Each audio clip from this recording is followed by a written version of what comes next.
Yesterday, my Craftsman LT2000 lawnmower broke down. I was pushing it pretty hard, did 2 loads of wood with the logging jib crane trailer back in the woods. Then I was hauling around the Little Wonder push blower, blowing off all the leaves around the property.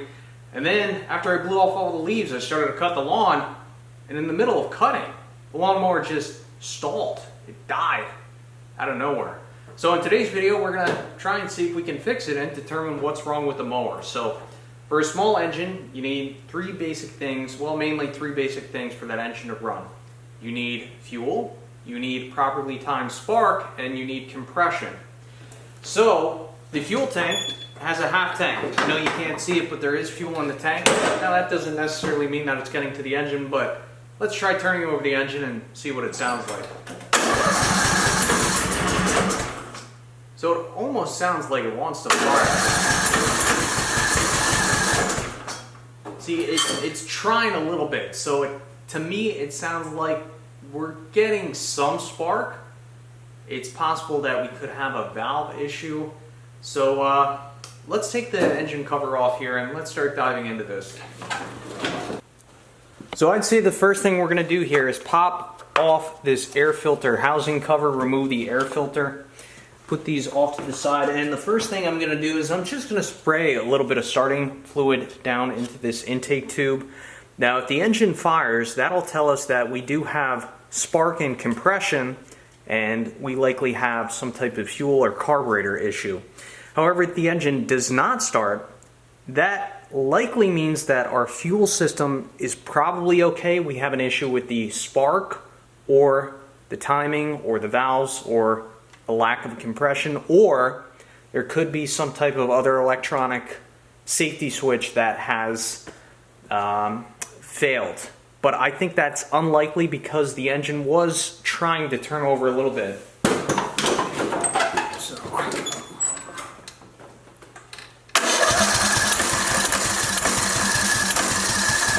So you can hear it hitting a little bit.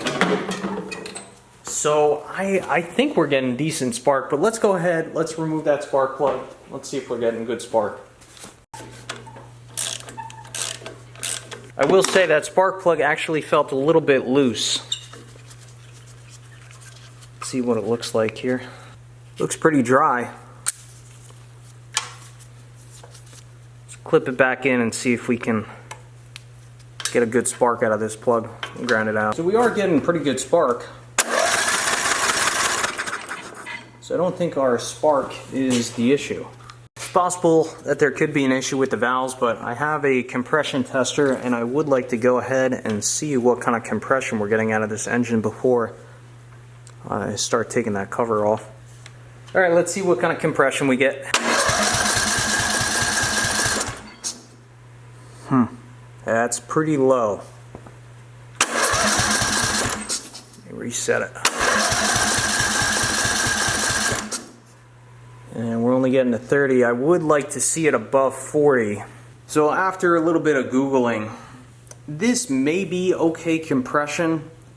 It's very hard to get a straight answer from the Google. Some people online were saying that, you know, these small engines should have between 40 to 80 psi. Others were saying that it's very hard to get an accurate compression test on these Briggs and Stratton engines for whatever reason. But when I hit the release, I mean, it is holding some compression or some pressure in the engine, which is a decent sign, I'd say. So I think the next thing we'll do is we'll pop this valve cover off and we'll see if anything's going on with our valves.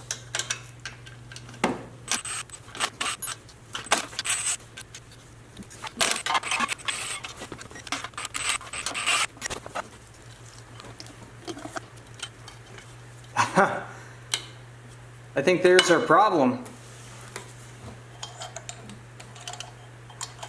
Oh, what happened here? Looks like that rod just broke. Yeah. How about that?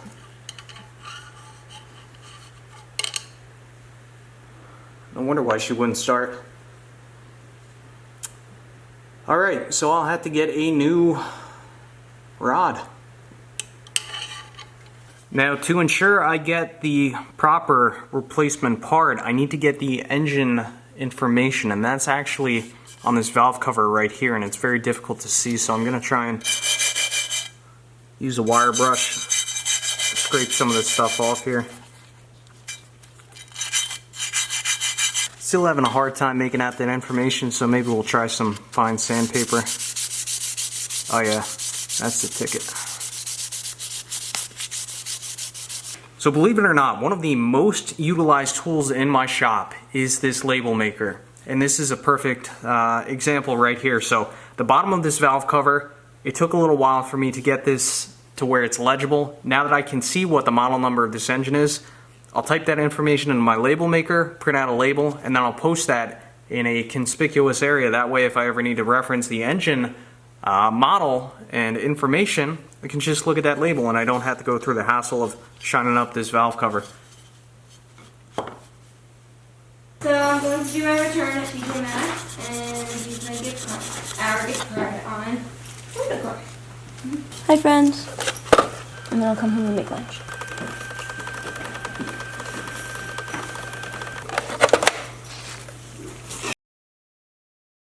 So now that we have our engine information, how do you know that you're purchasing a correct replacement part? Well, here's where I like to start. I'll go on the manufacturer's website. In this case, this engine is a Briggs and Stratton engine. We're going to go to engine parts, type in our model number, which I believe consists of the first 12 digits. So we'll enter that in. And here we have a few different diagrams. See if I could find the right one here. So we're looking for the one that has the valves. So now that I have the proper diagram up, I've identified that rod. It's a push rod. There's our part right there. I'm not 100% sure if it's an exhaust or intake push rod. I'm going to have to do a little bit more research and see if there's a difference between those two part numbers. But let's check availability. That is the part number. So you can either purchase it from this website or do what I do. I'm going to go on Amazon and see if I can find it cheaper and get it here a little bit quicker. So it's been about a day and a half. Amazon got all the parts to the house. Cost about $30 in replacement parts. So I got a new valve cover gasket, a new push rod guide plate. The reason I got a new guide plate was because the plastic guide portion on the plate had broke on one side. And you can't buy the plastic, so you got to buy the whole plate. And I also got two new push rods, one for the exhaust and one for the intake. So let's start diving into this. The first thing I need to do is to take these rockers off, and I loosened this up a moment ago just to ensure I had the right wrench size. And because we're going to be replacing that push rod guide plate, looks like I'm also going to have to remove these studs.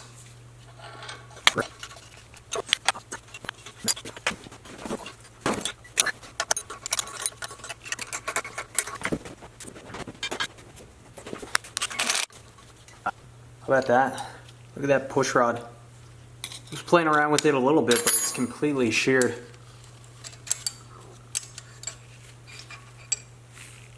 That's something. Now, if I had a guess, I'd say what caused this failure, of course I pushed this engine pretty hard, but I think what probably happened, the plastic guide probably broke, and then this push rod started to wear on the edge of the push rod guide plate, and it eventually just wore completely through. Any damage on the backside now.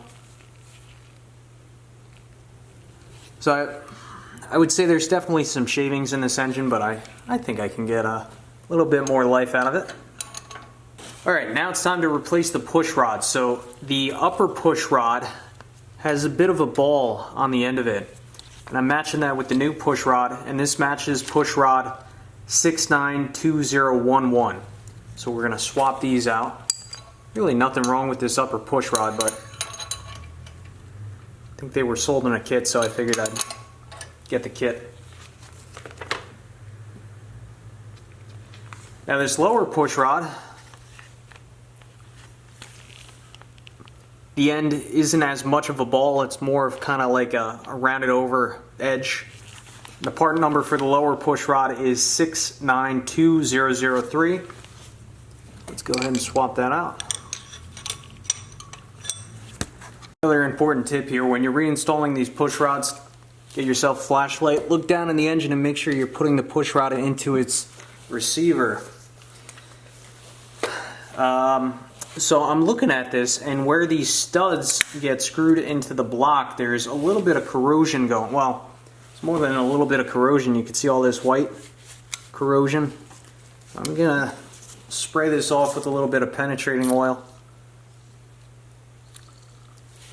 Try and clean it out with a pick a little bit. I know I probably should be using Loctite, but I'd rather try and prevent corrosion. Alright, I call that a little bit better. Now let's compare the new pushrod guide plate to the old pushrod guide plate. So the old pushrod guide plate is also bent. So it's a good thing I'm replacing that, and we have new plastic guides. So it looks like it goes that way. See how you have the backside where it kind of clips into, and then top. Well, it says top, so I would assume that faces outward. So let's carefully reinstall this.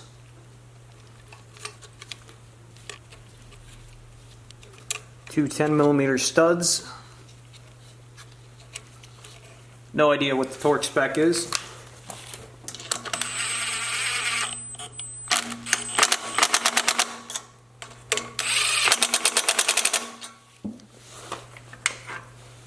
Finish it off by hand.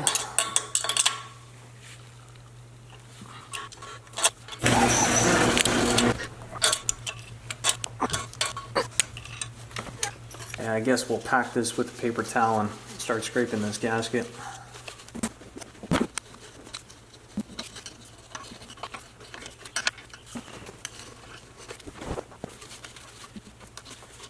Alright, now it's time to install the rockers and adjust the valve. So I'm going to show you how to adjust the valve clearance on Briggs and Stratton Intech 19.5 motor. So I have the spark plug removed.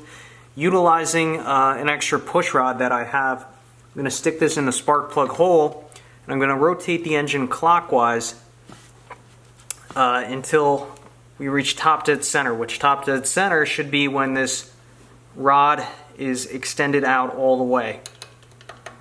Alright, so that's out all the way, so now I'm pretty certain that the engine's at top dead center. From here, what I'm going to do is start to reinstall the rockers. Now, it's important to note that on the top of the valve, there should be a metal cap, like so. There is one on the intake, again the lower, and there is one on the exhaust valve. So, let's reinstall the exhaust rocker. I just want to make sure that this exhaust push rod is in its proper position, which it is. Install this like so. Install the nut. And it's also important to note, in the middle of this nut, there is a locking torque screw. That is, let me double check the size here, that is a T20. So before I installed this nut, I just ensured that this T20 was loosened up to the edge of that holding nut. Now I'm going to install the lower rocker for the intake.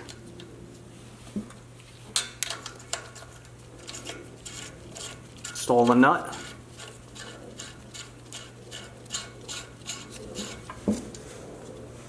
Again, there's a T20 in there that we need to loosen up. And I like to loosen those up to about where they're just flush with the top of the nut.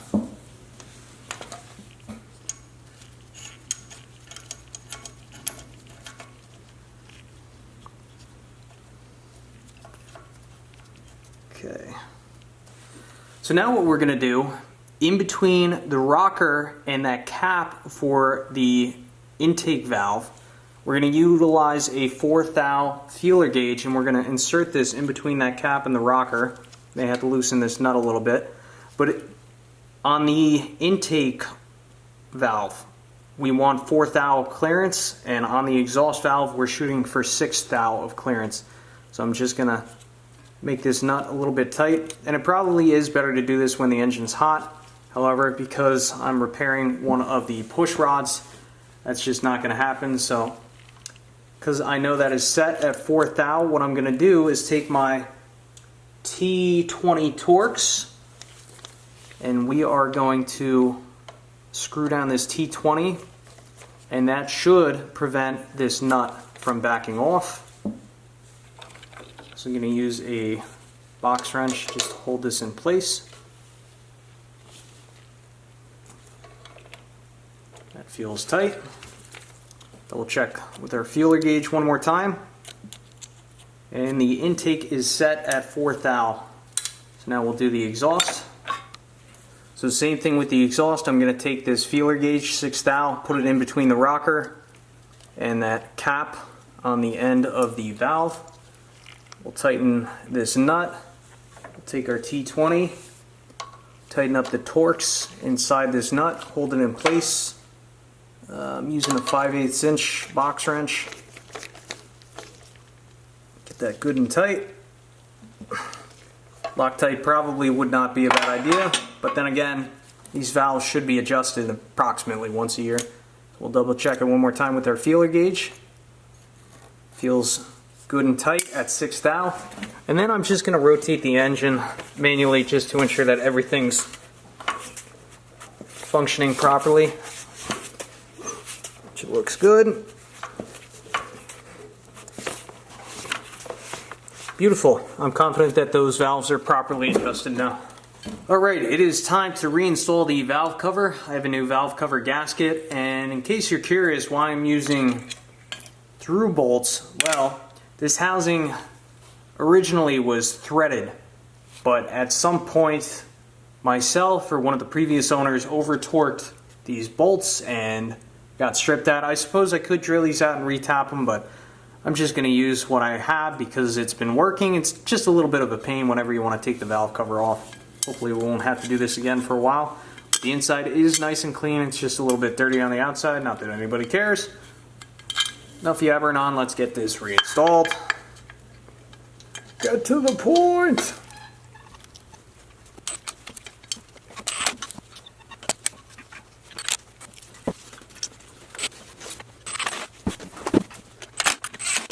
Now let's reinstall this spark plug.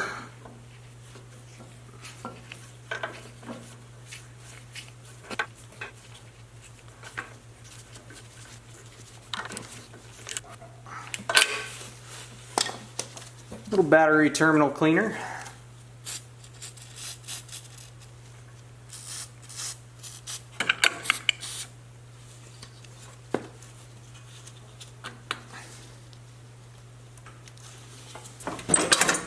Dinner ready? Almost, but I didn't make enough for lunch tomorrow. I'm gonna make a chicken patty for me for lunch. What do you want? Tuna. Yeah. Alright, moment of truth. Let's see if she fires up. I think she will.